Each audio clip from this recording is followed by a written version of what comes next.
Assalamualaikum warahmatullahi wabarakatuh.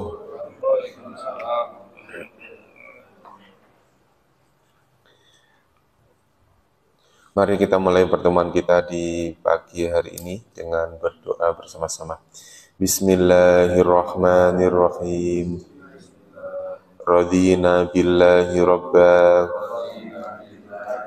wa bil islami dina wa bi Muhammadin nabiyya wa rasula. Rabbana zidna ilman nafi'a warzuqna fahman wasi'a. Allahumma rzuqna fahman nabiyyin wa hifdzal mursalin wa ilhamal malaikatil muqarrabin birahmatika ya arhamar rahimin.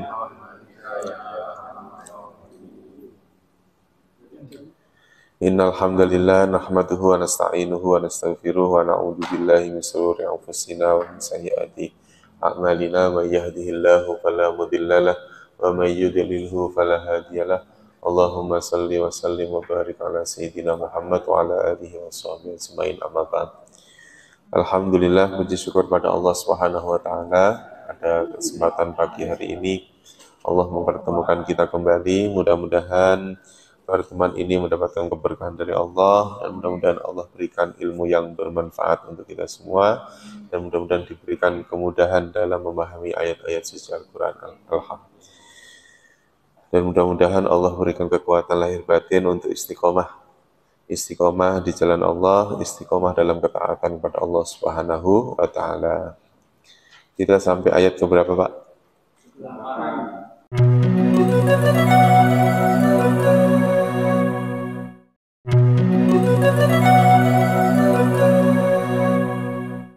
Bismillahirrahmanirrahim, ayat 158. Benar ya, Pak? Ya. 158. Innas sofa wal marwata. Innas sofa, sesungguhnya sofa. Sesungguhnya sofa. Sofa ini nama tempat. Ya, Pak ya, di mana? Di mana, Pak?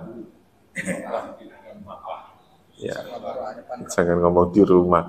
Ada Pak sofa di rumah. Ya.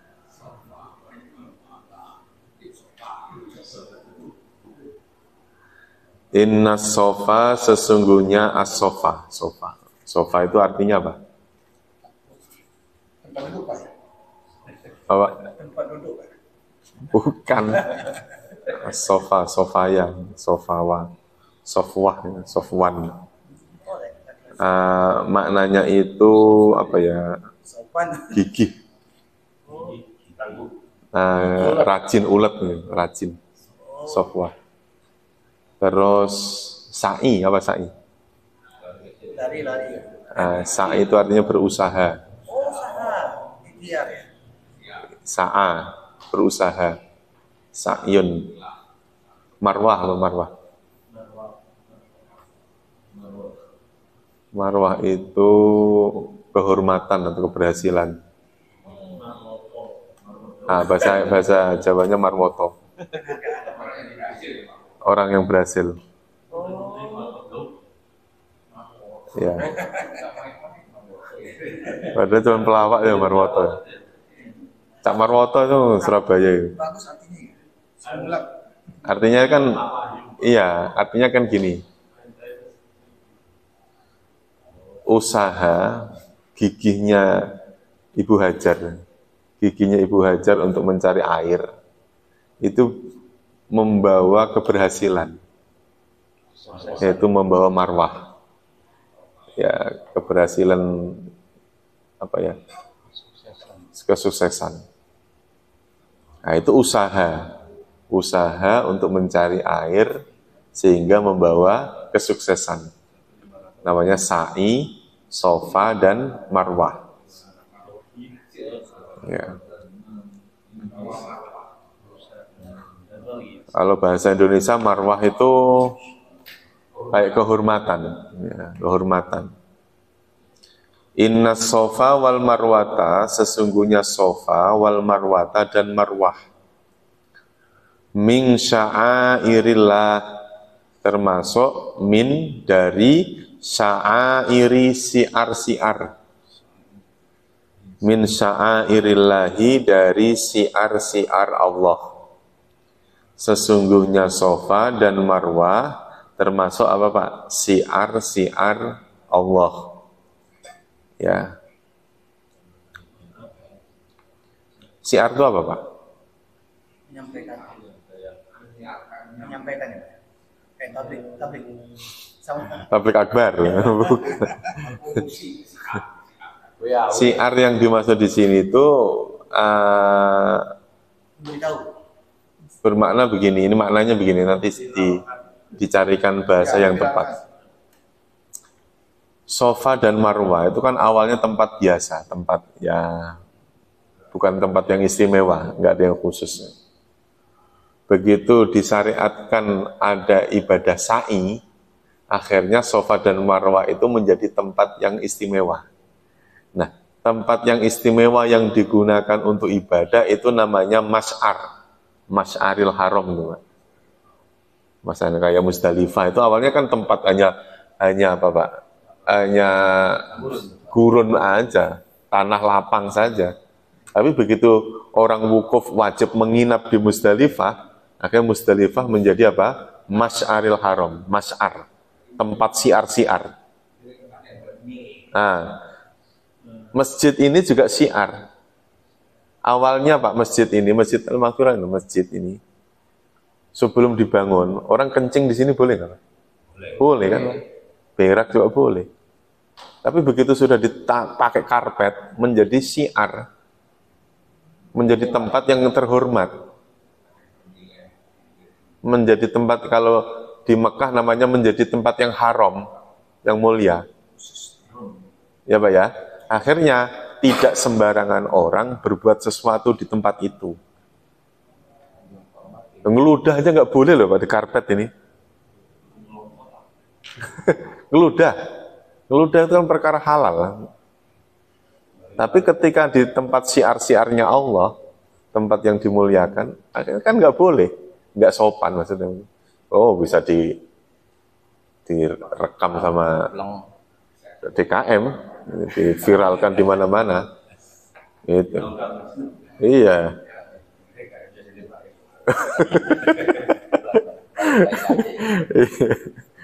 itu berarti sofa dan marwah. Sofa dan marwah akhirnya kayak bukit gitu aja. Nah sekarang bukitnya sudah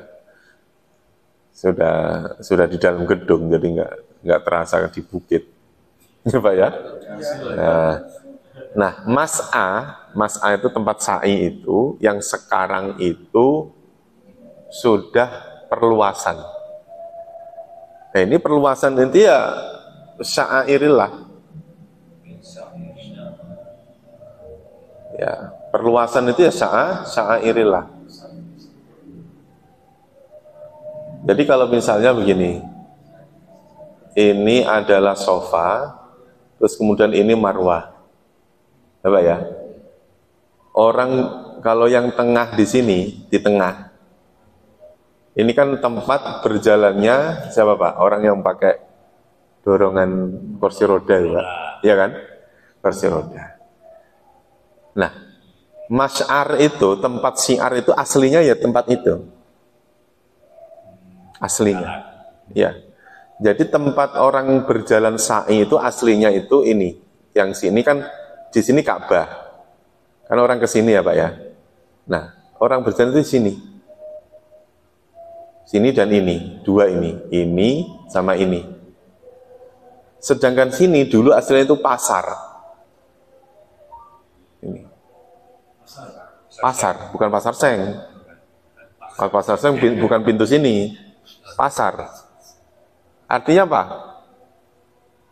Pasar dengan masjid itu kan bertolak belakang. Sebaik-baik tanah itu masjid, seburuk-buruk tanah itu pasar. Ya Pak ya. Akhirnya perluasan masjid yang tadinya pasar ini akhirnya jadi mas'a.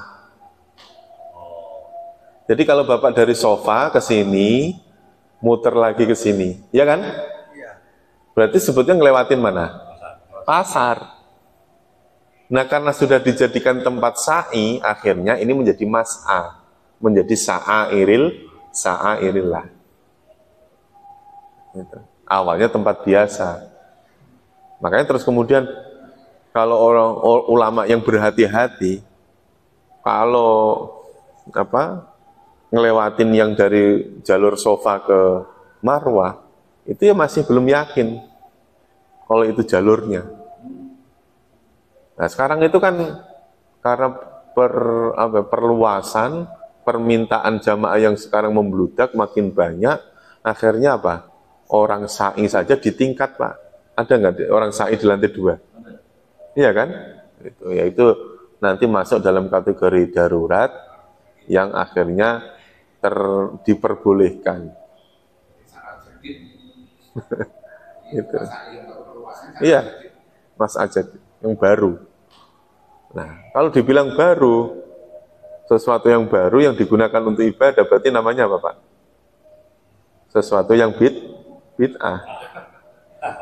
Loh iya, maksudnya itu harus diakui, kayak gitu itu harus diakui. Permasalahannya itu kan pemahaman Bapak, masalah bid'ah itu apa? Ya, nah karena supaya tidak bid'ah, diganti kalimat jadid tadi itu. Kalau jadid ya baru, bid'ah ya baru, kan sama. Iya kan, sama kan Pak? Sesuatu yang baru namanya bid'ah. Tapi dengan kosakata yang lain akhirnya menjadi sesuatu yang indah. Oh jadid.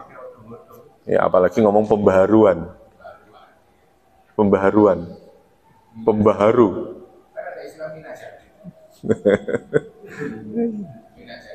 Minajadid itu kan minajadid karena itu kan apa ya?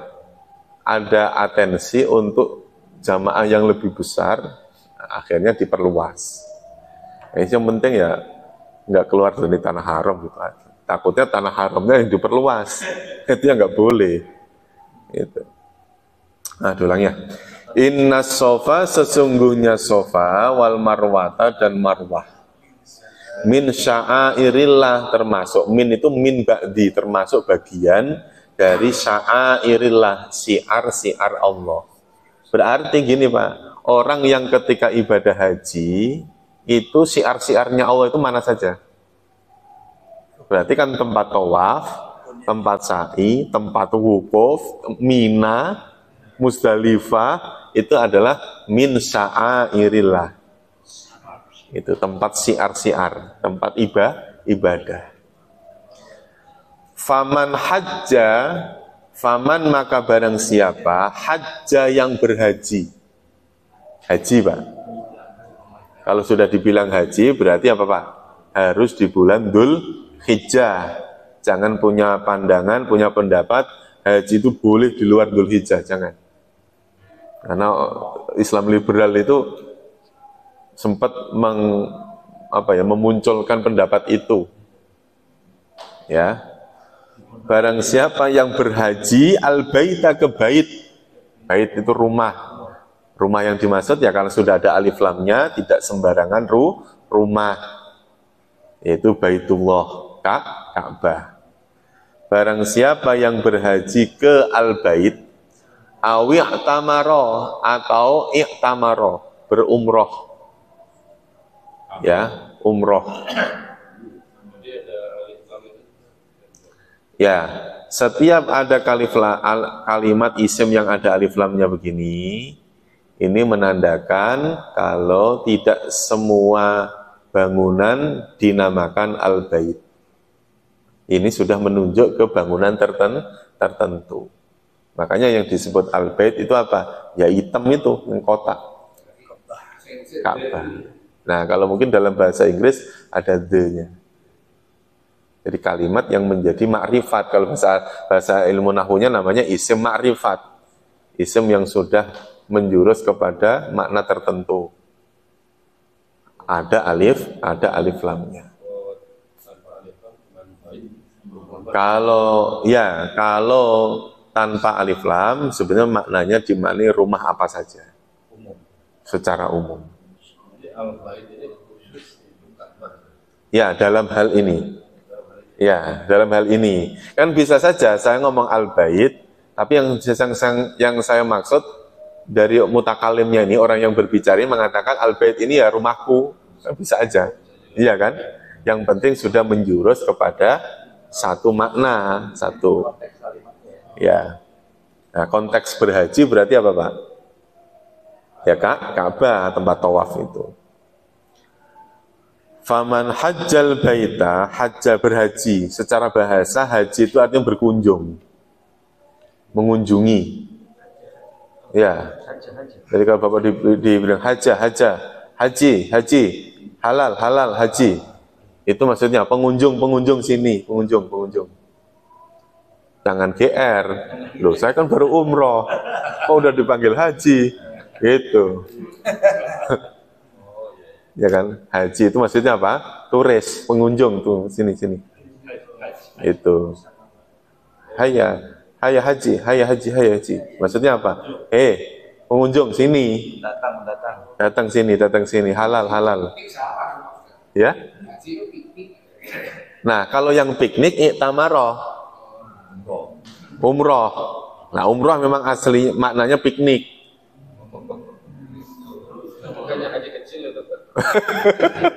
Ya, haji kecil boleh, kayak kiamat aja, kiamat besar, kiamat kecil. Ya maksudnya gini, ini ngomong secara bahasa ya Pak. I'tamaro itu berasal satu kata dengan kata makmur. Ya. Kalau dibilang begini kan nanti jadi murah harganya. Kalau umroh kan bisa mahal. Ada nilai ibadah. Loh kan begitu kan Pak? Bisnisnya kan begitu kan? Supaya kelihatan mahal harus ada nilai ibadah. Oh, segala apa saja kalau dikaitkan dengan unsur agama Pak jadi mahal. Ya Pak? Kan gitu maksudnya. Enggak.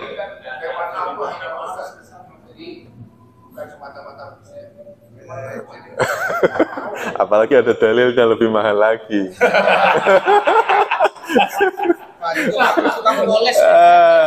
Iya loh. Tambah nilai.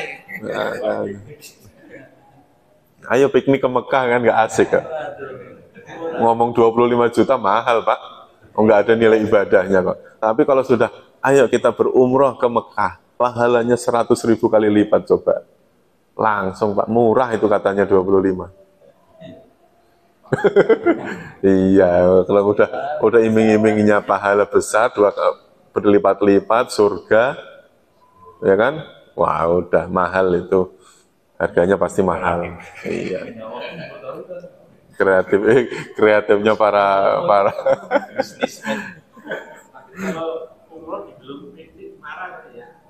ya, enggak, ini kan secara bahasa. Saya ngomong secara bahasa. I'tamaro itu satu kata dengan makmur, Pak, memakmurkan. Ya. I'tamaro itu kan aslinya kan umroh itu, ain mim ro, memakmurkan itu, Pak. Ya kayak imaroh. Ada masjid kan ada tim imarohnya. Bagian tim yang memakmurkan masjid. Gitu. Nah, kayak kita ini termasuk ya memakmurkan kan, imaroh kan. Kita datang ke sini sholat berjamaah itu imaroh, taklim imaroh.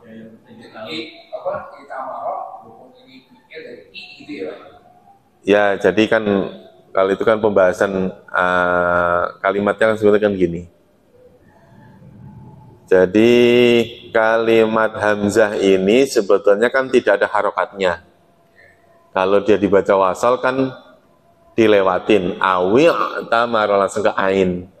Tapi kalau dibaca sendiri kan harus disesuaikan dengan huruf ketiga. Nih. 1, 2, 3. Huruf ketiga kan ta. Nah, ta-nya itu fathah. Kalau fathah berarti hamzah wasal yang depan tadi harus dibaca kasroh. I'tamaro. Bukan a'tamaro tapi i'tamaro. Huruf ketiganya kasroh i. Jadi gambarnya gini. Kalau huruf ketiganya ini fathah atau kasroh, maka ini baca i. Nah, kalau doma, huruf ketiganya doma, ini dibaca u. Nggak ada yang dibaca a, nggak ada. Ya, uktub misalnya gitu. Ya, uktul.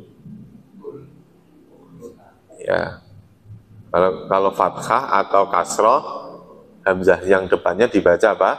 Kasroh. Kalau doma huruf ketiganya, maka huruf awalnya dibaca doma. Itu hanya untuk fi'il. Tidak berlaku untuk alif lam. Faman hajjal baita awi i'tamara, barang siapa yang berhaji di Baitullah awi i'tamara atau i'tamara apa tadi? Berumroh, berpiknik.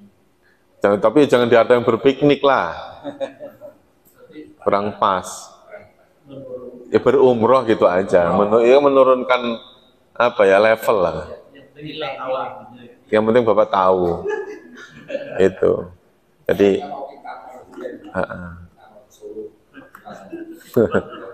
awi i'tamara atau berumroh fala junaha alaihi, maka tidak ada dosa alaihi atasnya, atas orang yang berhaji atau umroh itu.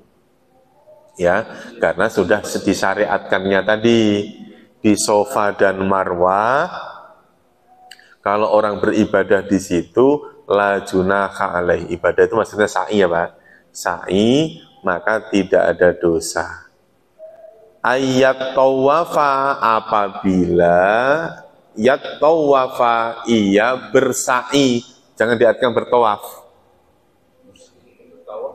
Iya, karena tawaf itu artinya apa? Nah, berkeliling. Makanya begini, kembali ke yang tadi, orang ketika sa'i itu adalah dari Safa ke Marwah, kembali lagi ke Safa, berkeliling. Makanya jangan dari Safa ke Marwah balik lagi, jangan keliling, Mbak, muter. Harus muter. Ya. Iya, karena jalurnya beda kan, berarti kan. Orang pakai kursi roda pun harus muter. Jangan kayak orang putar balik gitu, harus muter. Muter terus. Makanya tawaf namanya. Ya. Nah, kalau mengelilingi Ka'bah namanya tawaf, kalau dari Safa ke Marwah namanya sa'i. Oh. Nah, ini kita obrolin dulu nih. Siapa tahu ntar kita ke sono bareng-bareng kan. Amin. Apa ya? Kan ya siapa tahu loh. Iya. Piknik ke sono. Ngomong piknik jadi murah, kali 15 juta. Ngomong piknik. Nilainya nggak ada nilai. Awi i'tamara fala junaha alaihi ayyat tawafa, apabila ia bersa'i bihima pada keduanya. Jadi bihima itu dua kata, berasal dari kata bi dan hima. Bihima, bi artinya dengan atau pada, hima itu kata ganti yang menunjuk kepada dua benda, yaitu Safa dan Marwah. Jadi kalau bihi untuk satu benda, ditambahi ma berarti bihima, berarti untuk dua benda, dua isim. Nggak pakai alif. Lebih dari dua benda, memnya ke bawah, bihim. Gitu. Karena ada alifnya, bihima, ada alifnya, maka menunjukkan berapa? Dua.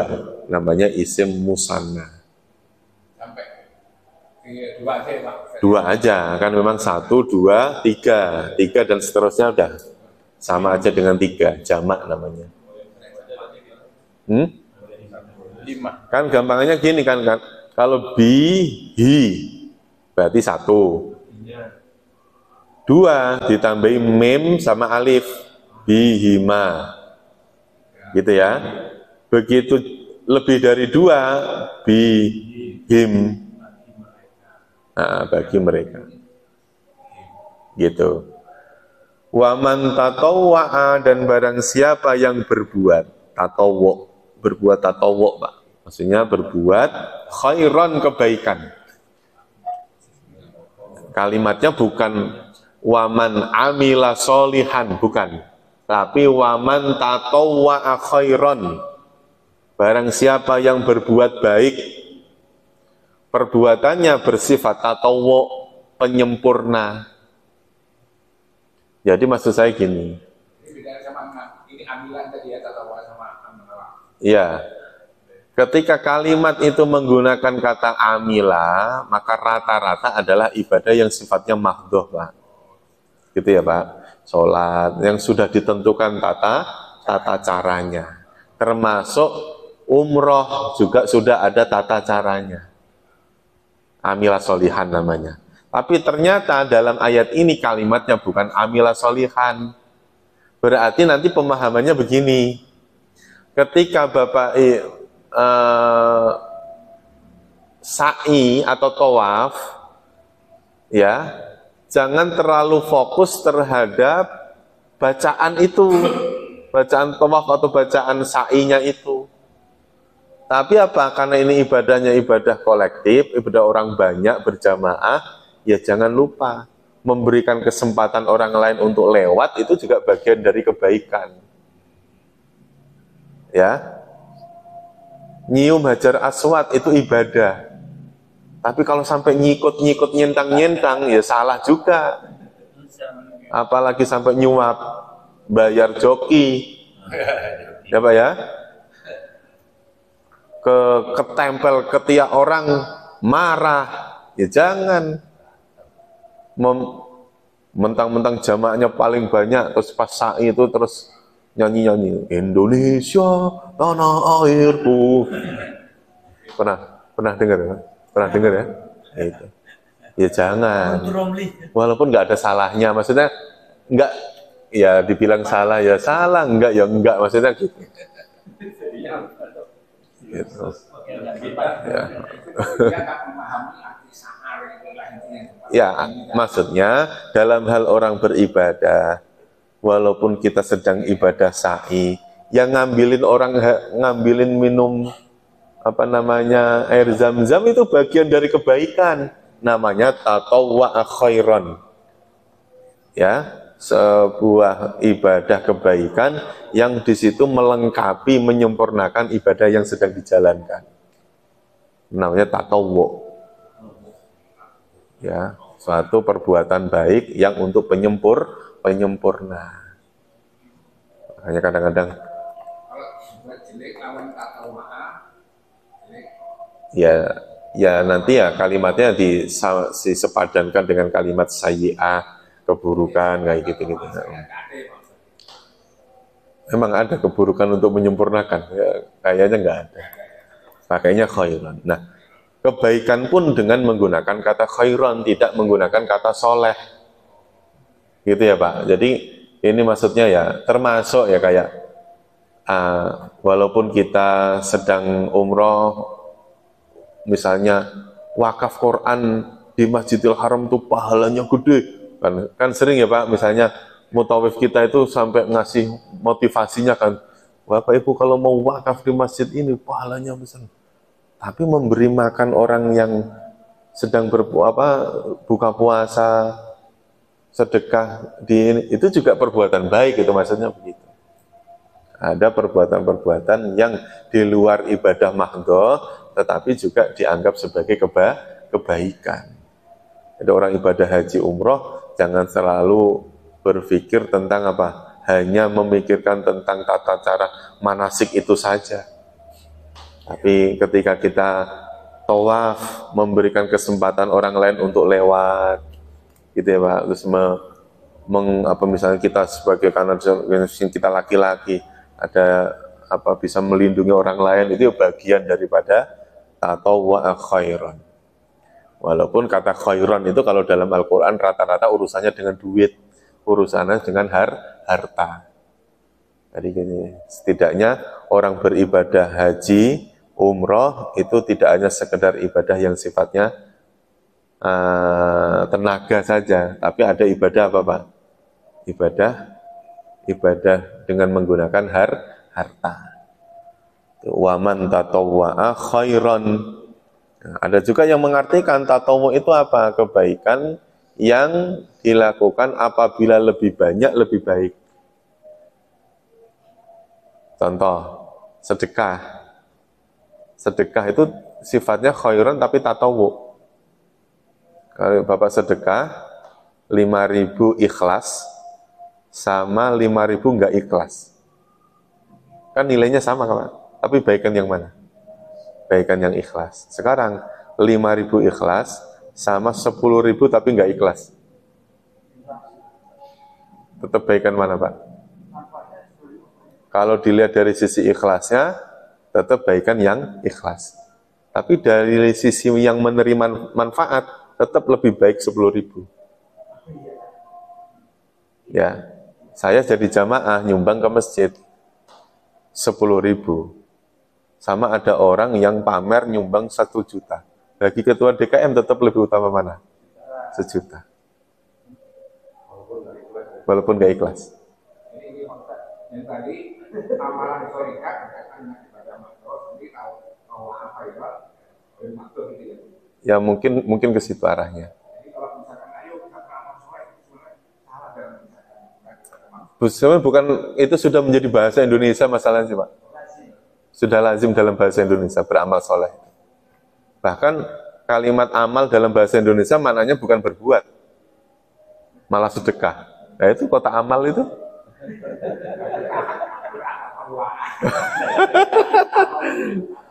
Ya kan? Udah menjadi bahasa yang lumrah gitu. Udah bahasa yang umum. Soalnya begini, kenapa saya mengartikan seperti itu? Itu dilihat dari sisi kenapa setiap amal soleh itu dibarengi dengan kata iman. Alladzina amanu wa amilus sholihat. Loh, ada ibadah yang disyaratkan harus punya iman. Berarti apa Pak? Mahdoh kan? Berarti mahdoh. Wudu, sholat, apalagi zakat, itu kan mahdoh. Harus punya iman dulu kalau mau dianggap sebagai kebaikan. Tapi ada ibadah-ibadah yang ghairu mahdoh, yang sebetulnya orang kafir pun boleh jalanin gitu. Dan dianggap sebagai kebaikan. Walaupun secara nilai pahala Allah nggak ngasih. Ya orang Kristen, terus kemudian nyumbang apa sedekah dia, kan boleh-boleh saja Pak. Dan itu tetap harus dikatakan itu sebagai kebaikan. Jadi kan nanti ada orang Muslim, ada orang kafir yang baik secara apa? Amaliyah, iya sehari-hari yang gue rumah doh tadi itu. Ya karena menurut kita, pemahaman kita, sesuatu dibilang baik dan berpahala itu kalau ada iman, namanya amal soleh tadi itu. Wa man tatawwa'a khairan fa innallaha syakirun alim. Barang siapa yang berbuat kebaikan, maka sesungguhnya Allah syakirun, yang maha bersyukur, yang maha mensyukuri, alimun, lagi maha mengetahui. Sesungguhnya, saya ulangi, sesungguhnya Sofa dan Marwah adalah dari siar-siar Allah. Barang siapa yang berhaji ke Baitullah atau berumroh, maka tidak ada dosa atasnya apabila ia bersa'i pada keduanya. Barang siapa yang berbuat kebaikan, maka sesungguhnya Allah yang maha mensyukuri lagi maha mengetahui. Syakirun, maknanya apa Pak? Syakirun. Allah itu disifati dengan kata syakirun. Kata syakirun itu di Asmaul Husna ada nggak Pak? Syakur ya. Syakur, bukan syakir, tapi apa? Syakur. Kalau syakur bermakna sangat. Ya, faulun itu kan kalimat yang bermakna sangat, sangat mensyukuri. Nah, maksudnya apa? Ada yang tahu? Ya. Kalau ini kalimat syukur bermakna ya. Kalimat syukur bermakna apabila yang memaknai itu adalah manusia, manusia bersyukur, maka manusia menerima. Kalau Allah bersyukur, Allah ngasih. Gitu ya Pak. Jadi kalau kita itu mendapatkan bersyukur. Tapi kalau Allah memberi. Mensyukuri itu maksud apa? Memberi. Nah, makanya bagian dari tata cara kita bersyukur adalah ngasih. Ya Pak ya? Ya, ngomong alhamdulillah kenceng banget tapi nggak pernah ngasih. Itu maksudnya gitu. Ya, ya Pak ya.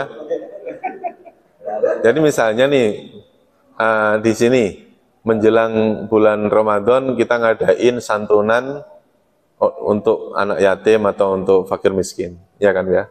Itu kita setidaknya harus ngasih motivasi ke mereka. Kamu sekarang ini nggak dapat, bersyukurlah. Dengan cara apa? Berikan sebagian dari yang kamu dapat kepada orang lain. Ya. Terima kasih. Nerima, alhamdulillah, bismillah, ngasih. Itu. Iya kan? Iya, maksudnya gini, jangan sampai orang itu punya pemahaman. Kalau saya udah nerima, ya udah nggak usah ngasih. Gitu. Itu namanya nggak bersyukur. Gitu. Misalnya begini, ada 100 orang yang kita santunin.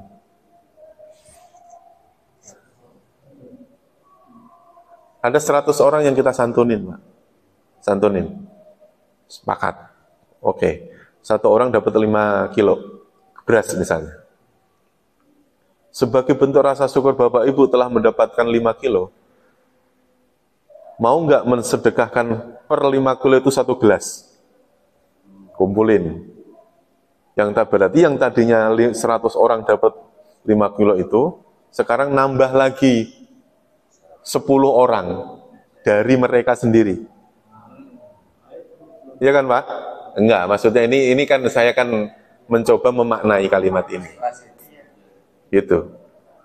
Berarti kalau, aduh, kita udah dapat masuk dipotong, udah masuk dipotong. Nah, ajaran Islam itu memang begitu kan Pak? Ada sebagian 2,5% itu yang harus, itu jangan nunggu kaya. Gitu. Itu kan yang dapat. Makanya ketika diberi 5 kilo ucapkan alhamdulillah, setelah itu ucapkan bismillah, saya mau ngasih sebagian untuk orang lain. Nah mungkin dipahaminya memberikan kepada orang lain itu berupa apa? Oh berupa nafkah. Beras ini nggak saya makan sendiri, saya berikan kepada anak-anak saya, kepada istri saya. Karena memberi tidak harus kepada orang lain kan Pak? Dzawil kurba juga termasuk bagian daripada rasa syukur tadi itu. Nah, itu maksudnya itu. Tapi boleh itu dicoba. Ayo, siapa yang mau saya potong 1 gelas untuk disedekahkan? Berarti Bapak dapat plus dapat pahala. Tuh. Kembali lagi diarahkan dapat pahala. Supaya menjadi istimewa tadi. Ya, mengajarkan supaya tidak serakah. Itu enggak ya. Yang jangan begitu juga. Ya maksudnya ditawarkan, ya kan? Ayo. Anak yatim. Ayo. Ya, anak yatim dapat uang 100.000. Ayo siapa yang mau berinfak kan begitu bisa aja. Siapa yang berinfak kotak amal. Gitu kan bisa. Maksudnya melatih dia itu juga menjadi muzaki, melatih dia menjadi orang pemberi, jangan terus menerima. Diomongin ya sukarela Pak, ya jangan dipaksa. Emang pajak, ntar diomong pajak sama dengan zakat lagi, beda.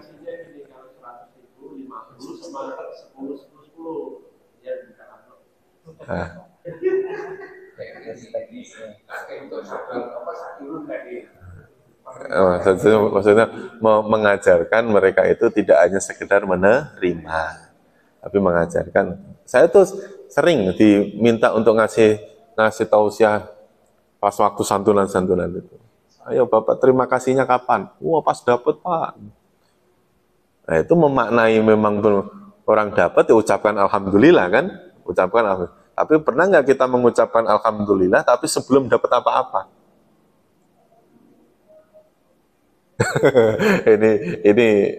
ini mah hanya membalik paradigma aja. Ya, jadi kalau kita ngomong alhamdulillah setelah sholat, dicoba membaca alhamdulillah sebelum sholat. Kalimatnya begini, Bismillahirrahmanirrahim, alhamdulillah saya diberikan kesempatan untuk akan melaksanakan sholat. Gitu. Karena apa?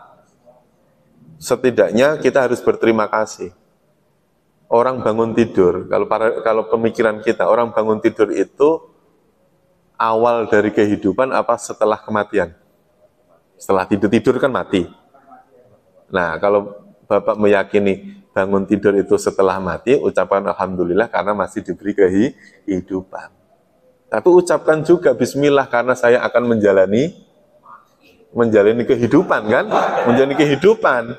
Alhamdulillah saya sudah diberikan kehidupan, bismillah saya akan melanjutkan kehidupan itu. Jadi alhamdulillah sama bismillah itu selalu berpasangan. Al-Qur'an aja ngajarin begitu. Bismillahirrahmanirrahim, alhamdulillahirabbil alamin. Itu selalu begitu. Kalau kamu makan itu ya alhamdulillah.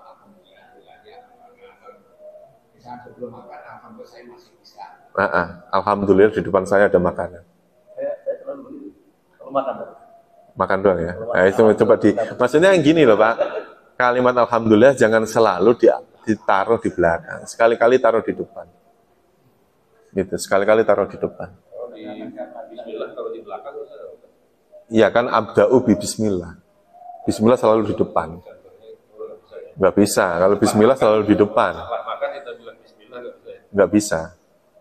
Kalau kita ngomong bismillah selalu di depan. Kalau Al-Quran itu mengajarkan abda'u bi bismillahirrahmanirrahim. Aku mengawiti. Aku memulai. Gitu, memulai. Bisa di dua tempat itu Alhamdulillah itu. Tuhan Allah itu kan sholat akuangan saya ini masih bisa dikabulkan lama Allah. Jangan kamu mengatakan aku akan melakukan ini kecuali. Iya, jadi apa ya? Kita itu kan harus mensyukuri apa yang sudah kita dapatkan dan bersyukur diberikan kesempatan dengan apa yang kita dikasih kesempatan ini. Kan nyatanya kan saya sekarang ngomong alhamdulillah itu harus dimaknai tadi saya sudah berbuat baik dan ini saya akan perbuatan baik. Jadi kayak kemarin yang kita bahas itu.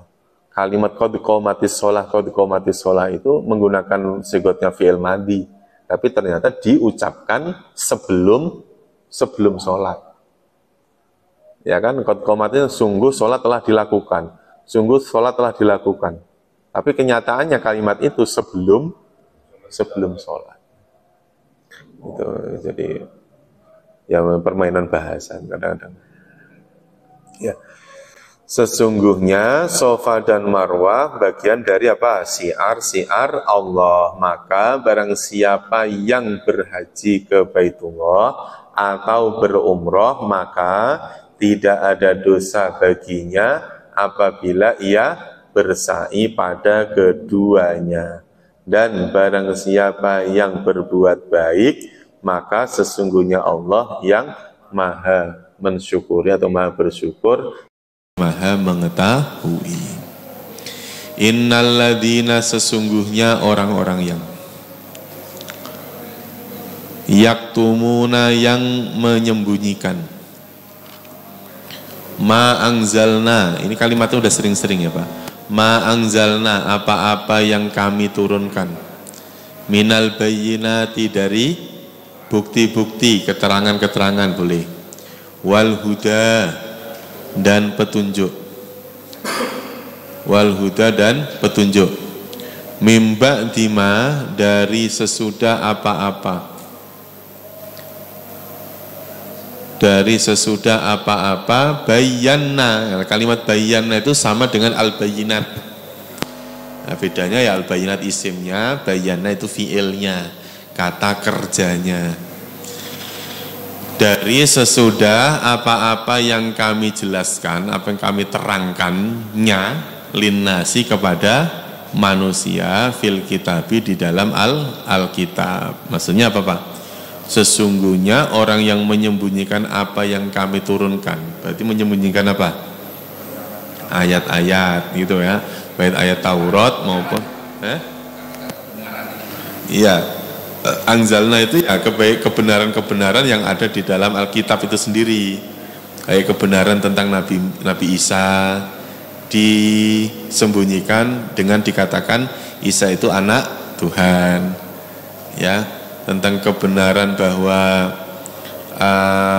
Allah itu tidak beranak, tapi ternyata orang Yahudi mengatakan Allah punya anak, kayak gitu-gitu Pak. Jadi keyakinan-keyakinan yang mereka yakini itu banyak yang salah dari apa yang telah diajarkan oleh para nabi, para rasul. Padahal para rasul itu selalu mengajarkan ilahukum ilahu wahid, mengajarkan bahwa Allah itu adalah Tuhan, itu adalah Allah yang Esa, Allahu Ahad gitu. Ya. Mimba dima bayyana dari sesudah apa-apa yang kami terangkannya linnasi kepada manusia fil kitabi di dalam Alkitab. Ulaika mereka itu. Mereka itulah, mereka itu menunjuk kepada kalimat yang jamak juga. Berarti ulaika itu adalah kesini nanti larinya. Nah, orang-orang yang menyembunyikan. Orang-orang yang menyembunyikan itu yal'anuhumullah. Ya, jadi urutan penerjemahan boleh dari sini. Mereka dilaknat oleh Allah. Atau Allah melaknat mereka. Jadi kalimatnya bisa dua. Mereka itulah dilaknat oleh Allah, atau mereka itulah Allah akan melaknat mereka. Melaknat itu apa? Mengutuk, mengazab dengan pedih. Mengutuk, dilaknat. Wa yal'anuhumul la'inun, dan orang-orang yang terlaknat pun akan melaknat mereka. Maksudnya ini kalimat ini menguatkan kalimat yal'anuhumullah, bahwa siksa Allah, laknat Allah ini sangat berat, sampai-sampai temennya sendiri akan melaknat, gitu maksudnya gitu. Itu orang hukuman paling berat itu kan apabila udah dihukum, teman-temannya ikut-ikutan dukung hukuman. Itu kan udah sakit tambah sakit Pak. Misalnya kong kali kong, ya kan? Saya kesangkut korupsi. Pas saya dihukum, teman yang saya ajak kong kali kong malah tepuk tangan. Syukur. Kan sakit ya Pak ya, kayak gitu ya. Ya, artinya temennya sendiri akan ikut-ikutan melaknat. Itu kan sakit banget itu Pak. Makanya ini hukumannya berat. Bagi siapa? Orang yang berani menyembunyikan ayat-ayat Allah. Hanya orang menyembunyikan itu kan motivasinya beda-beda. Mungkin karena dia dekat dengan penguasa, karena dia dibayar, karena macam-macam kan artinya gitu. Nah, intinya orang yang tidak mau mengutarakan sesuatu yang benar tadi itu disebut sebagai alladzina yaktumuna ma anzalna, ya. Kan makanya Rasulullah itu mempunyai sifat tabligh. Rasulullah mempunyai sifat menyampaikan. Kebalikan dari menyampaikan adalah menyembunyikan. Maka sifat menyembunyikan ini adalah sifatnya orang kafir, sifatnya orang yang ingkar.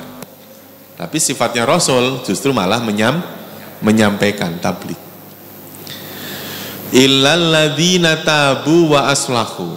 Sesalah apapun tetap Allah itu masih membuka peluang, ya Pak ya. Mereka dilaknat oleh Allah, dilaknat oleh orang-orang yang terlaknat, tetap Allah tetap membuka peluang bagi siapapun, peluang keselamatan. Yaitu siapa? Illal ladzina tabu, kecuali orang-orang yang bertaubat, wa aslahu, dan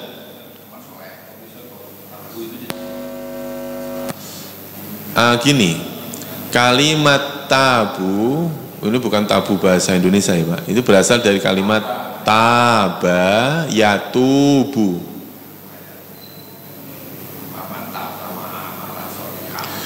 Taba yatubu artinya berjanji, maksudnya ya orang yang berniat untuk memperbaiki diri. Taubat. Makanya taubat itu di sini saya kotakin ada 3. Makanya orang bertobat itu harus ada unsur 3 ini. Apa itu? Alladzina tabu, yang kedua alladzina aslahu, yang ketiga alladzina bayyanu. Orang istighfar itu belum dikatakan tobat. Bapak istighfar nih, habis sholat astagfirullahaladzim, astagfirullahaladzim, itu belum dikatakan tobat kalau belum melewati 3 hal ini. Apa saja? Pertama, alladzina tabu, orang yang berjanji menyesali kesalahannya.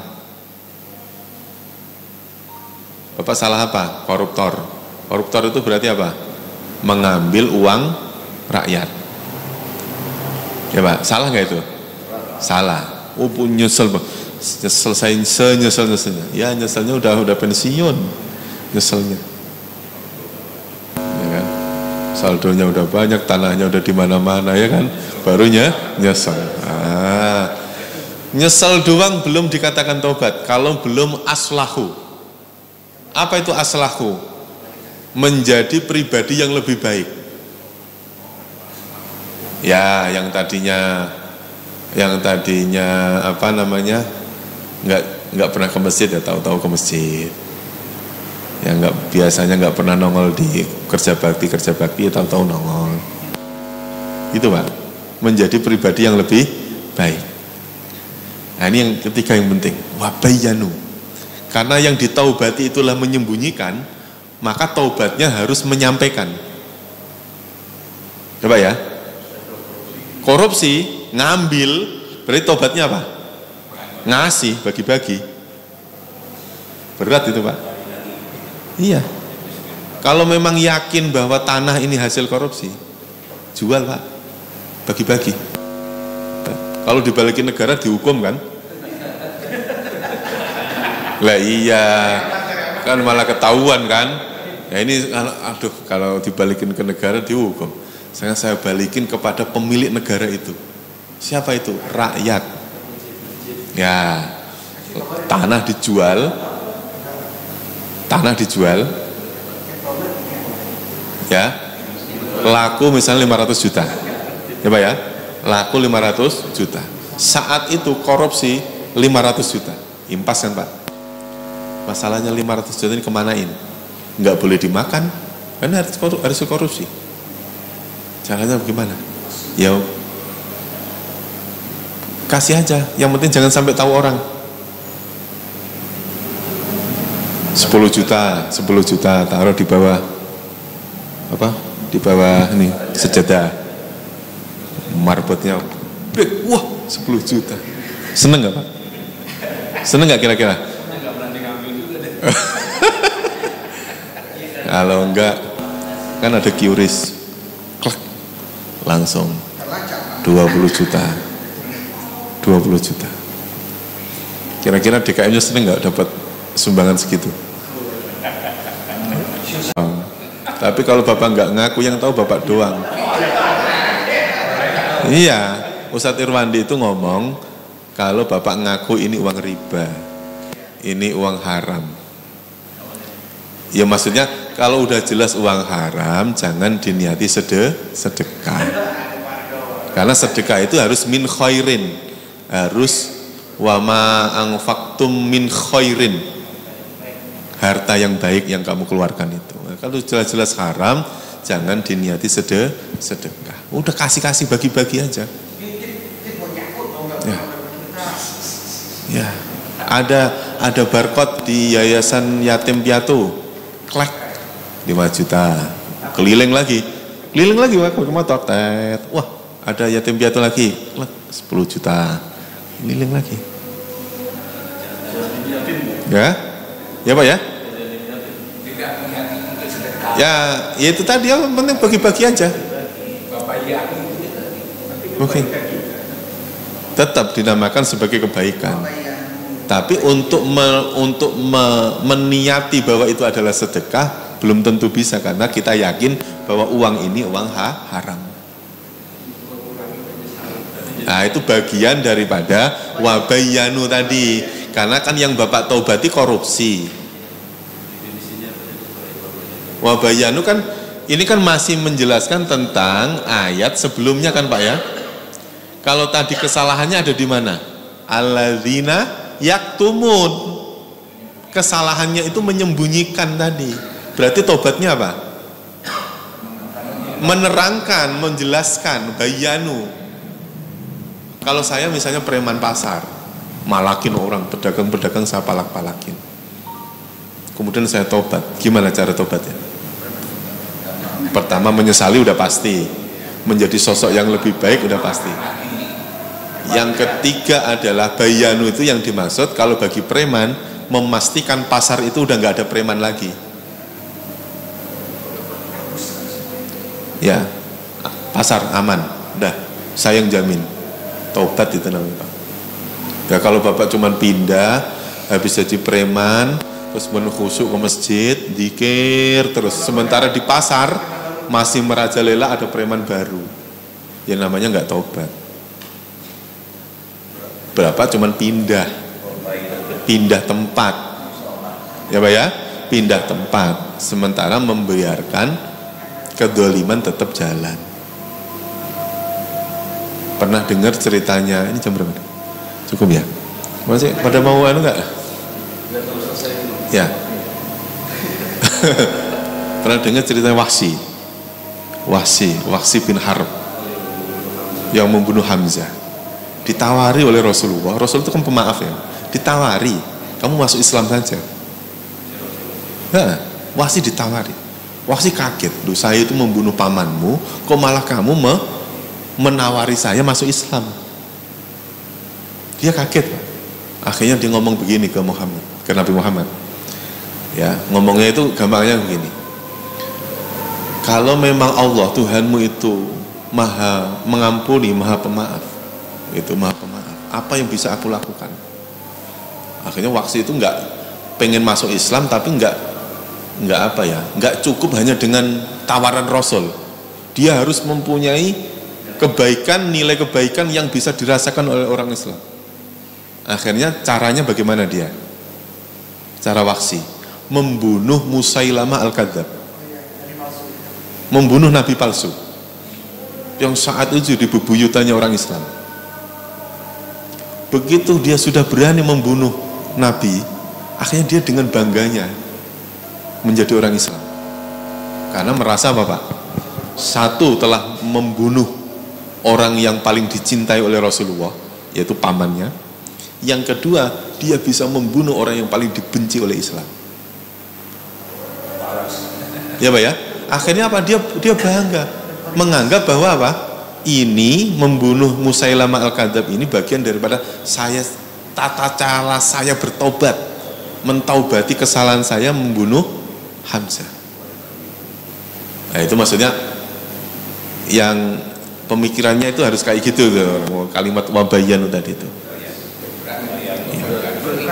Nah, itu. Jadi kalau yang ini kan karena ada ilah kan, ilah itu kan berarti pengecualian dari awal. Ya, kalau orang-orang yang menyembunyikan tadi semuanya dilaknat oleh Allah, ada pengecualian, berarti ada celah orang yang akan diterima taubatnya, akan diterima ampunannya, pengampunannya. Makanya faulaika atubu alaihim, maka mereka itu aku terima tobatnya. Kalau apa? 3 hal tadi. Illal ladzina tabu wa aslahu wa bayyanu. Nah, makanya kalau taubatnya orang kafir ya jangan jadi ustaz. Belajar dulu tentang Islam, baru ngajar jadi ustaz. Seorang preman taubatnya bagaimana? Jangan jadi ustaz. Nanti jadi ustaz malah berpindah dari kesalahan satu ke kesalahan yang lain. Ya Pak ya, pas jadi preman kesalahannya malak orang, begitu jadi ustaz kesalahannya apa Pak? Mencelakakan orang, mensesatkan orang karena mengajarkan tanpa ilmu. Gitu. Nah, kalau jadi anggota DPR tobatnya gimana?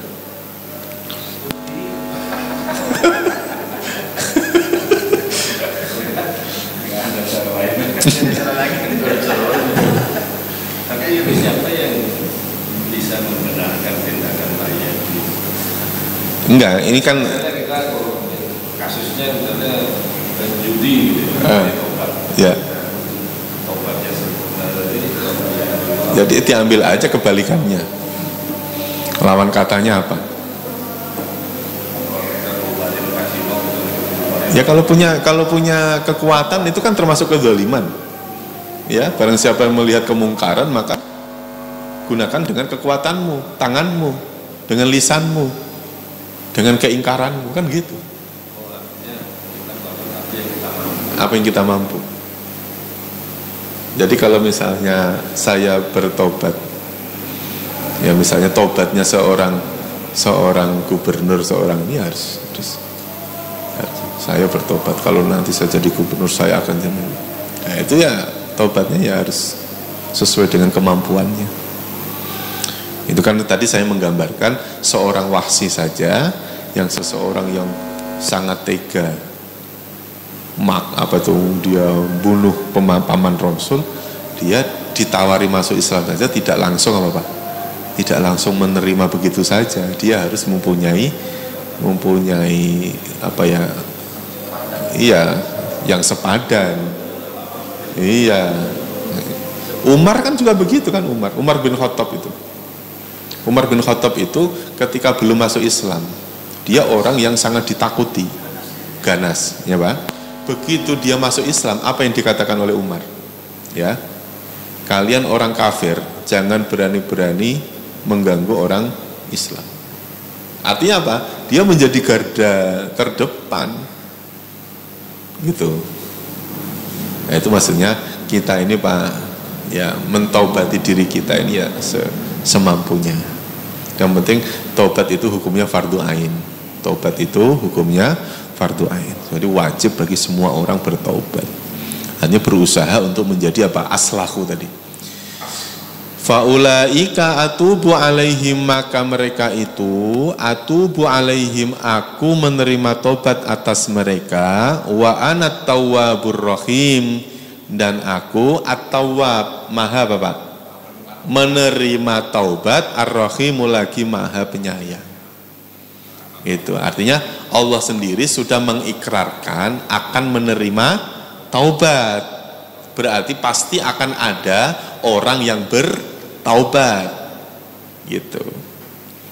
Kadang-kadang kalimat ar-rahim ini digandingkan dengan kalimat at-tawwab, kadang-kadang digandingkan dengan kalimat al-ghafur, ghafurur rahim, maha pengampun, ar-rahim lagi maha penyayang.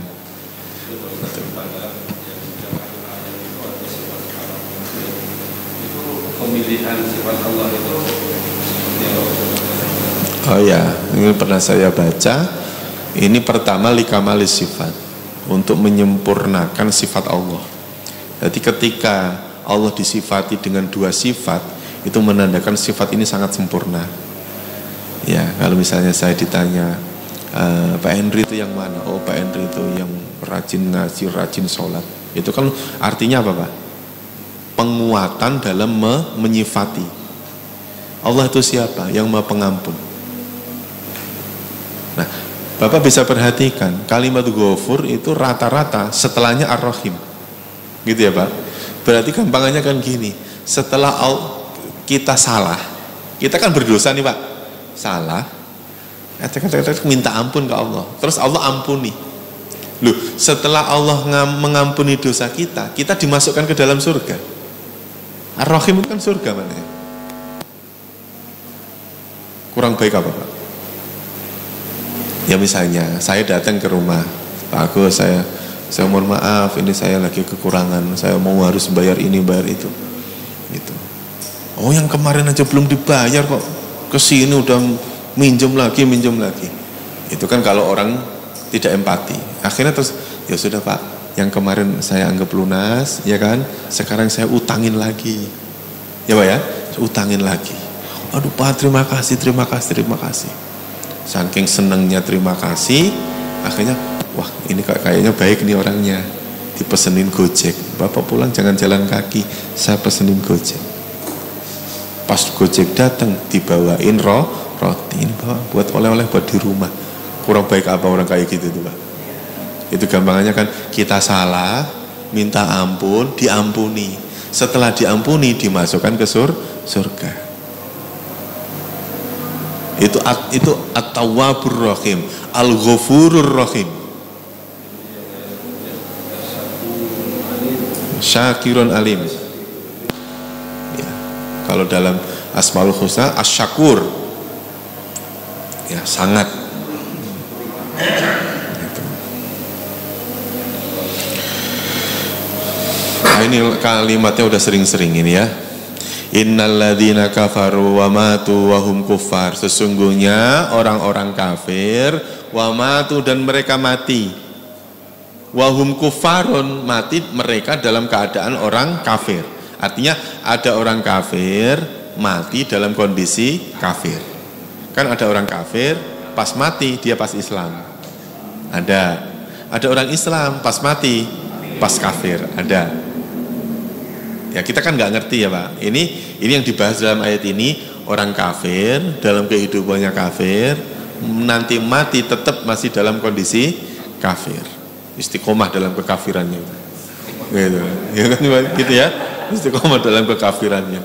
Ulaika, mereka itu orang yang seperti itu, alaihim laknatullah, dilaknat oleh Allah, wal malaikati, dilaknat oleh malaikat, wan nasi, dilaknat oleh manusia. Ini kembali ke yang tadi. Loh, manusia kok melaknat manusia. Maksudnya manusia yang baik akan melaknat mereka yang mati dalam keadaan kafir. Ajmain semuanya. Ajmain semuanya. Artinya apa? Kekafiran sampai dibawa mati merupakan kesalahan yang fatal. Ya, kesalahan yang fatal. Yang sampai-sampai Allah, malaikat, manusia semuanya ngelaknat, semuanya mengutuk. Maka mereka itu khalidina fiha. Ini kalimatnya udah sering-sering. Khalidina fiha, mereka kekal di dalamnya. La yukhaffafu anhumul adzabu, tidak akan yukhaffaf, tidak akan diringankan. Anhum dari mereka apa al-adzabu, azabnya, walahum yungdurun, dan mereka tidak ditangguhkan azabnya, langsung jeblas, nggak pakai nawar-nawar lagi. Walahum yungdurun. Makanya sebaik-baiknya adalah wa ilahukum ilahu wahid la ilaha illa huwar rahmanur rahim. Ya, sebaik-baiknya bagi kita adalah mengakui Allah itu adalah ilahun wahidun, Tuhan yang esa, tiada Tuhan kecuali Dia yang Maha Rahman, yang Maha Rahim. Ini kalimat Ar-Rahim digandingkan dengan sifat Ar-Rahman. Ya, kalau tadi kan At-Tawwab Ar-Rahim, ini Ar-Rahman Ar-Rahim. Ya, nanti Al-Ghafur Ar-Rahim. Gitu. Memang Ar-Rahim ini adalah menjadi sifat rahmatnya Allah kalau nanti di akhirat. di akhirat.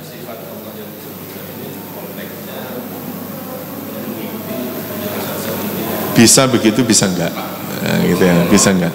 Karena tergantung apa namanya nanti tanda wakofnya apa di situ. Kalau di sini kan nggak ada tanda wakof, malah adanya wasol. Oh, berarti mengikuti alur kalimat sebelum, konteks sebelumnya. Bahwasannya bahkan orang yang diadab saja, orang yang kafir saja, itu tetap mereka dalam koridor rahmannya Allah. Orang yang dilaknat tadi Pak, orang yang kafir, mati dalam keadaan kafir. Ya, ketika dia masih hidup, itu pun masih dalam koridor mendapatkan rahmannya Allah. Masih hidup. Ya sudah tidak mendapatkan ar-rahim lagi. Gitu. Ya, kan enggak maksudnya kan gini. Loh, orang mau korupsi tanda tangan. Itu yang menggerakkan tangan tanda tangan itu siapa? Allah kan Pak. Berarti kan Allah ngasih kesempatan dia untuk berbuat buruk itu. Loh, orang berbuat jahat saja masih menggunakan kekuatan dari Allah. Itu kan dosanya gede banget Pak. Orang dikasih kesehatan kok malah digunakan untuk apa? Untuk ibadah, untuk apa? Untuk berdosa. Itu kan dosanya gede banget. Makanya sifat Ar-Rahman digandingkan dengan sifat Ar-Rahim. Iya, nanti kaitannya kalau misalnya kenapa kok saya bisa ngomong itu bisa saja terpisah, yaitu kalau nanti ada tanda apa? Tanda wakofnya. Selama tidak ada ya berarti masih berkorelasi dengan kalimat sebelumnya.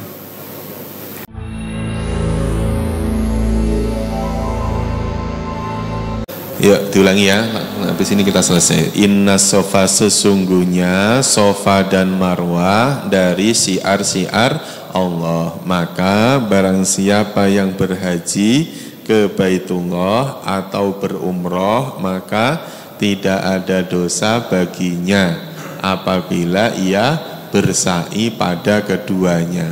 Dan barang siapa yang berbuat kebaikan, maka sesungguhnya Allah maha mensyukuri lagi maha mengetahui. Sesungguhnya orang-orang yang menyembunyikan apa-apa yang kami turunkan dari keterangan-keterangan dan petunjuk dari sesudah apa-apa yang kami jelaskan, kami terangkannya kepada manusia dalam Alkitab.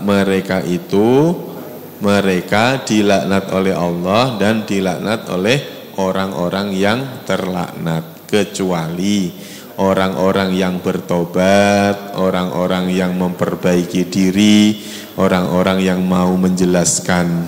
Maka mereka itulah aku menerima tobat atas mereka, dan aku maha menerima taubat lagi maha penyayang. Terakhir, sesungguhnya orang-orang yang kafir yang mati, mereka orang-orang yang kafir, mereka itulah atas mereka laknat Allah, laknat para malaikat, laknatnya manusia, semuanya. Mereka kekal di dalamnya.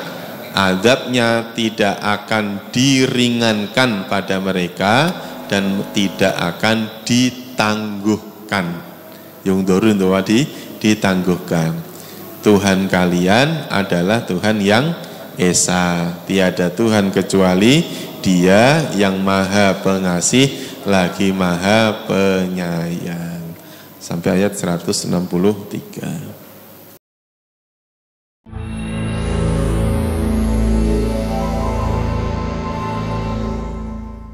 Bismillahirrahmanirrahim. Dengan nama Allah yang Maha Pengasih, Maha Penyayang. Inna as-safa wal marwata min sya'airillah. فمن حج البيت أو اعتمر فلا جناح عليه أن يطوف بهما وَمَن تَطَوَّعَ خَيْرًا فَإِنَّ اللَّهَ شَاكِرٌ عَلِيمٌ. Sesungguhnya Safa dan Marwah merupakan sebagian syiar agama Allah. Maka barang siapa beribadah haji ke Baitullah atau berumroh, tidak ada dosa baginya mengerjakan sa'i antara keduanya.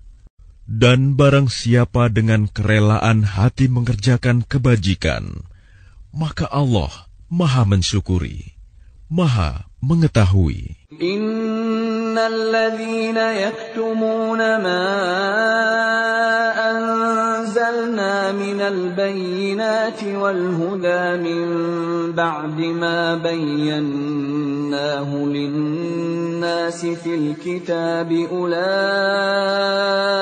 yal'anuhumullahu wa yal'anuhumul la'inun.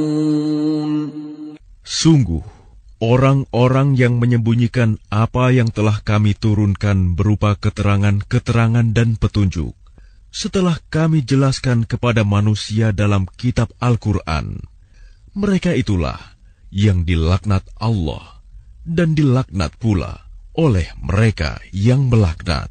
إِلَّا الَّذِينَ تَابُوا وَأَصْلَحُوا وَبَيَّنُوا فَأُولَئِكَ أَتُوبُ عَلَيْهِمْ وَأَنَا التَّوَّابُ الرَّحِيمُ. Kecuali mereka yang telah bertaubat, mengadakan perbaikan dan menjelaskannya. Mereka itulah yang aku terima taubatnya, dan akulah yang Maha penerima taubat, Maha penyayang. Innal ladzina kafaru wa matu wa hum kuffarun ulaika 'alaihim la'natullahi wal malaikati wan nasi ajma'in. Sungguh, orang-orang yang kafir dan mati dalam keadaan kafir, mereka itu mendapat laknat Allah, para malaikat, dan manusia seluruhnya. Khalidina fiha la yukhaffafu anhumul 'adhab wa la hum yunzarun. Mereka kekal di dalamnya, laknat, tidak akan diringankan azabnya, dan mereka tidak diberi penangguhan. Wa ilahukum ilahun wahid, la ilaha illa huwar rahmanur rahim. Dan Tuhan kamu adalah Tuhan yang Maha Esa. Tidak ada Tuhan selain Dia, yang Maha Pengasih, Maha Penyayang. Dan sungguh, telah kami mudahkan Al-Quran untuk peringatan. Maka adakah orang yang mau mengambil pelajaran?